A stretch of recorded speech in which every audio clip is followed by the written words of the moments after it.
In March 2019, Emma Rose, a college junior, decided to explore options by reaching out to a local Army recruiter. With just a year and a semester left before graduating, she wasn't planning on joining immediately. Staff Sergeant David Allen, a charismatic but intense man in his late 30s, became her point of contact. For the first few months, their interactions were normal, casual conversations, providing documents, and meeting the physical requirements. But by October, David abruptly stopped texting Emma, but began sending messages on Snapchat late at night. Emma thought it was cute, so she entertained it. One evening, after several weeks of playful banter, David invited Emma over.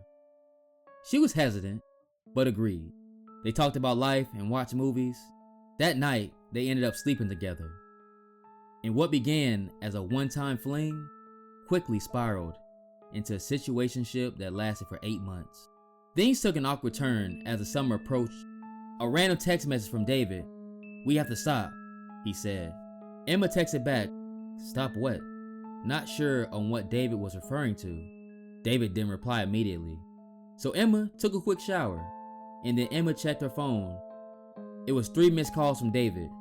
Emma called back. David picked up with a shockingly firm voice.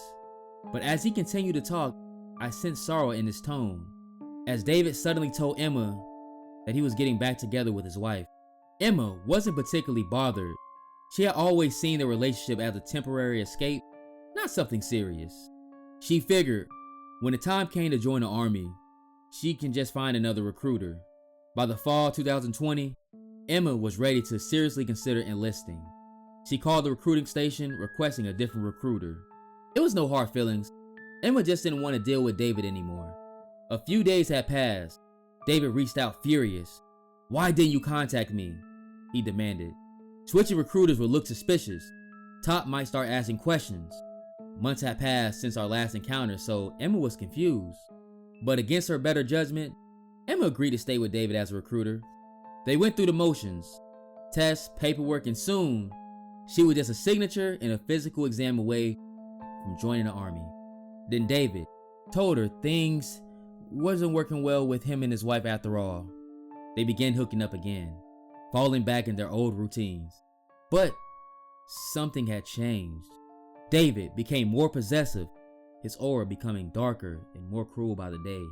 Emma baffled and talked to her friend Jake, an Army veteran. They discussed the matter over coffee. She told him everything. Jake replied, "Emma, that's not just a bad idea. It's illegal for him," Jake said, his tone serious. "He can get court-martialed for this." Emma felt uneasiness in her stomach. Emma replies, "I didn't know it was that serious," she admitted, glancing around nervously. "But lately he's been, I don't know, possessive? Like, he doesn't want to let me go." Jake leaned in, his expression quite grim. Replies, "You need to cut him off now. Report him if you have to.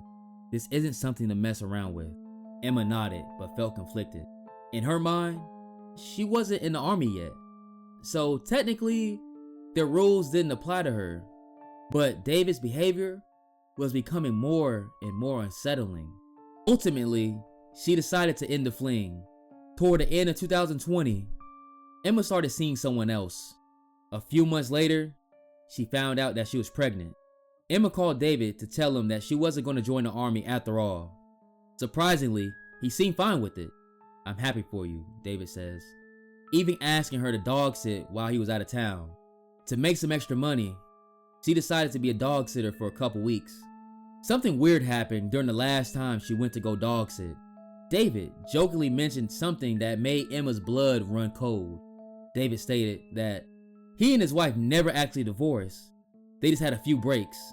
After that, Emma completely distanced herself from David, focusing on her new life. She didn't hear from him for months, until one day out the blue, he added her on Facebook. The curiosity got the better of her, and she clicked on his profile. She saw a picture of David, his wife, and their newborn son. As Emma looked closely at the dates, the baby was born May 2021, meaning he was conceived while she and David were still involved. In her mind, Why would you add me on Facebook and the majority of your most recent pictures were with his new family for me to see? However, Emma got over her preconceived thoughts and was just happy for David. Emma liked the picture of his newborn and went about her day. 1 hour later, her phone buzzed with a message from David. "Why the hell did you like that picture?" he texted. I felt his anger through the text. Emma's heart raced as she reads the message. Emma didn't respond. David sends a voice note. "If you ever tell anyone about us, you'll regret it," he threatened. "I killed plenty people in Iraq. One more wouldn't be a problem."